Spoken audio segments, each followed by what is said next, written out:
রোজ রোজ তেলযুক্ত মশলা খাবার না খেয়ে এভাবে এই হেলদি রেসিপিটা করে খেতে পারো।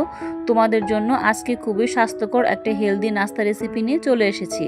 আশা করব আমার রেসিপিটা তোমাদের অনেক ভালো লাগবে। ভালো লাগলে অবশ্যই ভিডিওতে লাইক দিয়ে দেখা শুরু করবে। আসসালামু আলাইকুম বন্ধুরা, তোমরা সবাই কেমন আছো? আশা করি তোমরা সবাই ভালো আছো। তো তোমরা যদি আমার চ্যানেলের প্রথম হয়ে থাকো অবশ্যই লাইক দিয়ে আমাকে সাপোর্ট করবে। তো বন্ধুরা চলো কথা আর বেশি বাড়াবো না, মূল রেসিপিতে যাওয়া যাক। এখানে দেখতে পারতেছো একটা বাটিতে 1 কাপ সুজি নিছি। 1 কাপ সুজি নেওয়ার পর এখানে হাফ কাপ টক দই ব্যবহার করতেছি। আর এখানে পরিমাণ মতো লবণ দিচ্ছি। লবণ দেওয়ার পর 1 চামচ ভর্তি করে চিনি দিচ্ছি, কিন্তু 1 চামচ ভর্তি করে বেকিং পাউডার দিচ্ছি। এখানে কিন্তু বেকিং সোডা ব্যবহার করা যাবে না, এখানে কিন্তু বেকিং পাউডারটাই ব্যবহার করতে হবে। এখন দেখতে পারতেছো সবগুলো উপকরণ ভালো করে আমি একটু মিশিয়ে নিচ্ছি, আর অল্প অল্প করে আমি এখানে পানি ব্যবহার করতেছি। পানি কিন্তু একসাথে দেওয়া যাবে না, আর একটা লিকুইড ব্যাটার তৈরি করে নিতে হবে। এখানে কিন্তু পানিটা একবারে বেশি দেওয়া যাবে না, তাহলে কিন্তু একবারে লিকুইড হয়ে গেলে কিন্তু এই নাস্তাটা কিন্তু পারফেক্টভাবে কখনোই তোমরা বানাতে পারবে না। আমার রেসিপিটির কোথাও কোনো অংশ যদি তোমাদের একটু হলেও ভালো লাগে অবশ্যই আমার চ্যানেলটি সাবস্ক্রাইব করে দিতে পারো।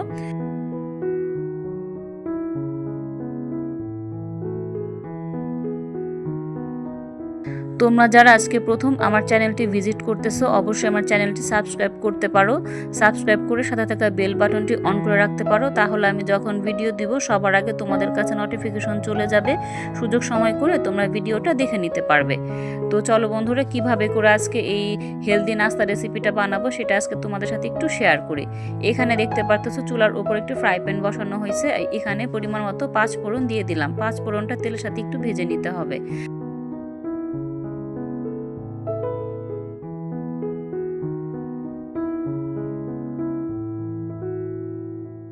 আর এখানে 2টা বড় বড় আলু আমি সিদ্ধ করে নিছি। সিদ্ধ করে গ্রেটার মেশিন দিয়ে গ্রেট করে নিছি।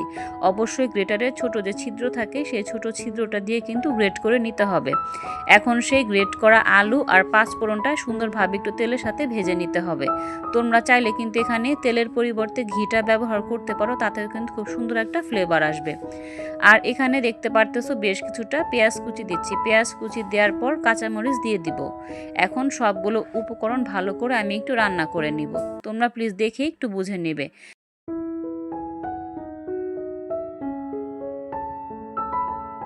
রোজ রোজ তেল মশলাযুক্ত খাবার না খেয়ে এভাবে করে কিন্তু তেল মশলা ছাড়া তোমরা কিন্তু নাস্তাটা বানিয়ে দেখতে পারো, অনেক ভালো লাগবে।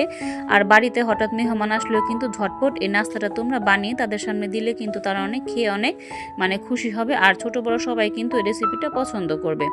এখানে দেখতে পারতেছো আমি কিছুটা মশলাপাতি ব্যবহার করতেছি। আদা রসুন দিচ্ছি, হলুদের গুঁড়া, মরিচের গুঁড়া, তারপর হচ্ছে ধনিয়ার গুঁড়া, জিরার গুঁড়া, সব উপকরণ আমি এখানে দিয়ে দিব। আর এখানে পরিমাণ মতো লবণ দিচ্ছি। তো এখন লবণ দেওয়ার পর সবগুলো উপকরণ ভালো করে আমি একটু ভাজা ভাজা করে নিব।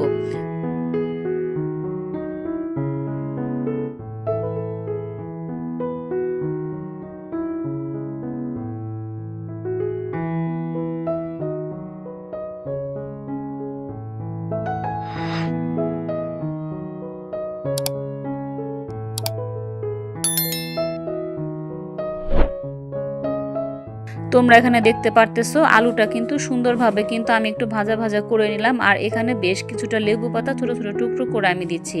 লেবু পাতাটা অবশ্যই দিতে হবে, তা না হলে কিন্তু খুব সুন্দর একটা সুঘ্রাণ আসবে, সেই সুঘ্রাণ কিন্তু তোমরা কখনোই পাবে না।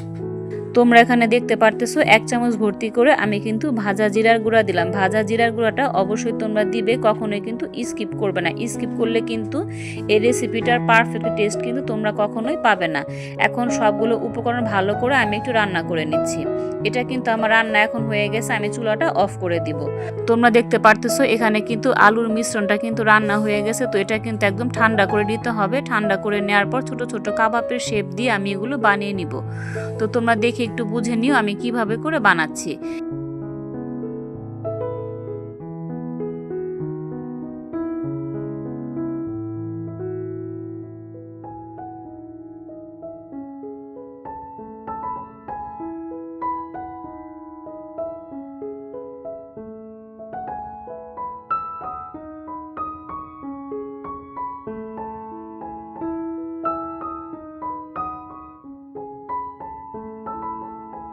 তোমরা দেখতে পারতেছো এই পর্যায়ে কিন্তু লেবু পাতাগুলো কিন্তু উঠিয়ে ফেলে দিতে হবে। লেবু পাতার ভিতরে যে ফ্লেভার ছিল সেটা কিন্তু সম্পূর্ণ আলুর ভিতরে চলে গেছে।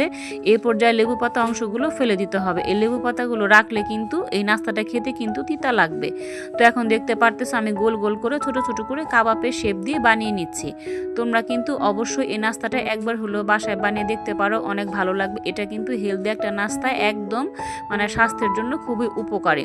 আমরা কিন্তু সবসময় তেলযুক্ত মশলাযুক্ত খাবার খেয়ে থাকি, তো সেটা কিন্তু আমাদের স্বাস্থ্যের জন্য খুবই মানে ক্ষতির কারণ হয়ে দাঁড়ায়। তো তোমরা কিন্তু অবশ্যই তেল মশলা ছাড়া এই নাস্তাটি বাসায় বানিয়ে দেখতে পারো। আর তোমাদেরটা কেমন হলো অবশ্যই আমার কমেন্ট বক্সে এসে একটু জানাতে পারো। তোমরা এখানে দেখতে পারতেছো বন্ধুরা, আলুর মিশ্রণ থেকে কাবাবের অংশগুলো কিন্তু আমার বানানো হয়ে গেছে। তো তোমরা কিন্তু এটা গরম ভাত দিয়ে খেতে পারো, সেটাও কিন্তু অনেক সুস্বাদু লাগবে। তোমরা এখানে দেখতে পারতেছো সুজির মিশ্রণটা কিন্তু 10 থেকে 20 মিনিট আমি রেস্টে রেখে দিয়েছিলাম। তো রেস্টে রাখার পর আমি কিন্তু দেখো আবার ফিরে আসলাম। তো এটা কিন্তু ভালো করে আমি একটু নাড়াচাড়া দিচ্ছি। এটার ঘনত্বটা তোমরা দেখে একটু বুঝে নাও কেমন হবে। এটা কিন্তু বেশি পাতলা করা যাবে না, তাহলে নাস্তাটা কিন্তু পারফেক্টভাবে কিন্তু কখনোই হবে না। এখন আমি নাস্তাটা কিভাবে বানাবো তোমরা দেখে একটু স্ক্রিনে বুঝে নিও। তো বেশ কিছুটা বাটি নিছি, তো বাটির ভিতরে আমি একটু তেল ব্রাশ করে নিব। তোমরা চাইলে এখানে ঘি ব্রাশ করে নিতে পারো, তাতেও কিন্তু অনেক ভালো লাগবে। তো নাস্তাগুলো কিভাবে বানাচ্ছি তোমরা দেখে একটু বুঝে নিও।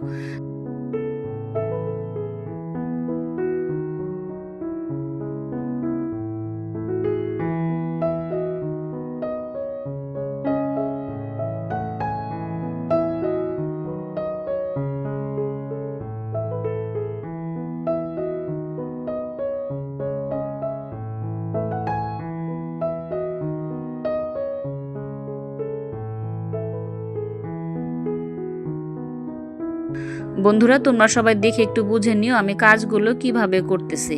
এখানে বাটিতে পরিমাণ মতো সুজি দিতে হবে। সুজি কিন্তু বেশি দেওয়া যাবে না, একদম মাপ মতো দিতে হবে। আর আলু দিয়ে যে কাবাব বানাইছিলাম সেই কাবাবগুলো আমি দিয়ে দিব।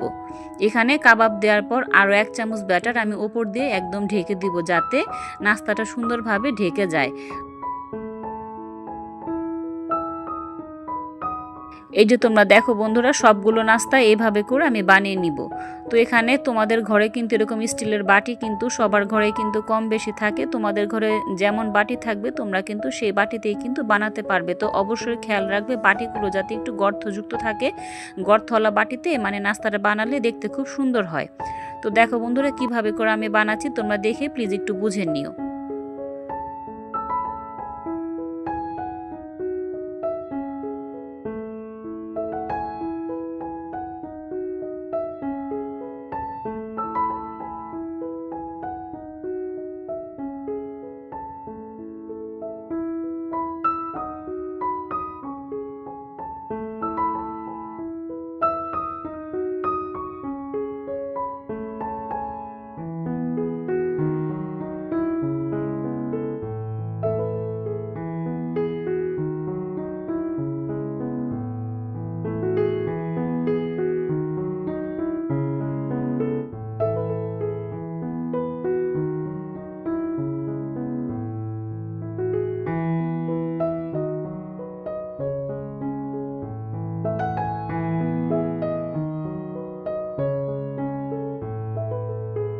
তো বন্ধুরা দেখো সবগুলো নাস্তা কিন্তু আমার বানানো একদম হয়ে গেছে। তো এটা এখন আমি গরম পানি দিয়ে ভাপিয়ে নিব। চুলার উপরে আমি একটি পাতিলের ভিতরে পানি বসাই দিয়েছিলাম, পানিটা আমি আগে থাকতে গরম করে নিয়েছিলাম। এখন এটার ভিতরে একটি স্টিমার বসিয়ে দিব, এটার ভিতরে আমি সবগুলো নাস্তা ভাপিয়ে নিব। এটা কিন্তু জাস্ট 10 থেকে 15 মিনিট ভাপিয়ে নিলেই কিন্তু এটা হয়ে যাবে।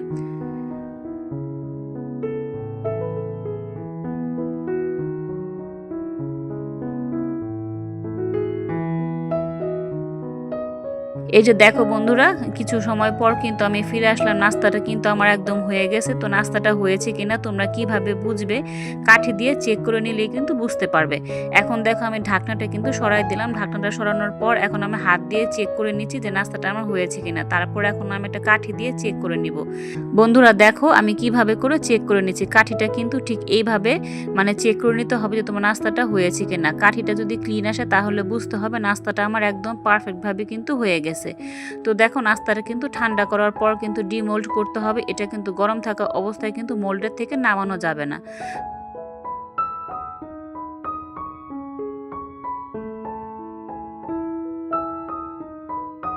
বন্ধুরা দেখো, তোমরা কি দেখে একটু বুঝতে পারতেছো নাস্তাটা কিন্তু কত সুন্দরভাবে সহজভাবে তোমাদের আমি বানিয়ে দেখালাম। আর দেখো নাস্তাটা কিন্তু কত পারফেক্টভাবে কিন্তু একদম হয়ে গেছে। বন্ধুরা দেখো, সবগুলো নাস্তা কিন্তু বাটি থেকে আমি বের করে নিচ্ছি। এভাবে করে কিন্তু সবগুলো নাস্তা ঠান্ডা হলে বের করতে হবে, গরম থাকা অবস্থায় কিন্তু কখনোই বের করতে যাবে না, তাহলে কিন্তু এই নাস্তাটা কিন্তু ভেঙে যাওয়ার সম্ভাবনা থাকে। তো দেখো আলহামদুলিল্লাহ নাস্তাটা কিন্তু কতটা সুন্দর হয়েছে। তোমরা কিন্তু একবার হলেও আমার এই রেসিপিটা বাসায় ট্রাই করে দেখতে পারো, অনেক ভালো লাগবে। তোমাদেরকে কত সহজভাবে নাস্তাটা আমি বানিয়ে দেখালাম। তোমরা কিন্তু সকালবেলা নাস্তা হিসেবেও কিন্তু এটা বানাতে পারো, আবার কিন্তু বিকেলবেলা স্ন্যাক্স হিসেবেও কিন্তু এটা বানাতে পারো, আবার কিন্তু অনেক সময় বাচ্চাদের স্কুলের টিফিন বক্সও বানাতে পারো, বাচ্চারা কিন্তু খেয়ে অনেক খুশি হয়ে যাবে।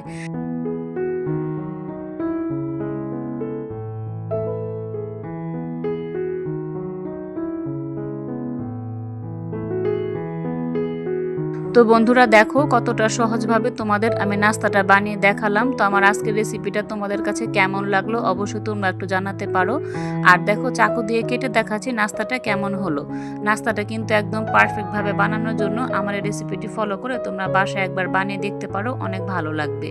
তো বলতে বলতে অনেকগুলো কথাই বলে ফেললাম। যদি আমার কথার মধ্যে বা ভিডিওর মাঝখানে কোনো ভুল কথা বলে থাকি অবশ্যই তোমরা ক্ষমার দৃষ্টিতে দেখো। আর তোমরা যদি নিত্য নতুন কোনো রেসিপি দেখতে চাও তাহলে আমার চ্যানেলটি সাবস্ক্রাইব করে রাখো। তোমাদেরকে একটু কাছ থেকে দেখাচ্ছি, দেখো কতটা পারফেক্টভাবে কিন্তু বানানো হয়ে গেছে। তো তোমরা কিন্তু এই হেলদি নাস্তাটা একবার হলো বাসায় বানিয়ে দেখতে পারো, অনেক ভালো লাগবে। তো বন্ধুরা আজকে এ পর্যন্তই, আবার দেখা হবে নতুন কোনো রেসিপিতে। সে পর্যন্তই আফরোজা কুকিং রেসিপি চ্যানেলের সাথেই থাকো। তো তোমরা সবাই বন্ধুরা ভালো থেকো, সুস্থ থেকো। আসসালামু আলাইকুম।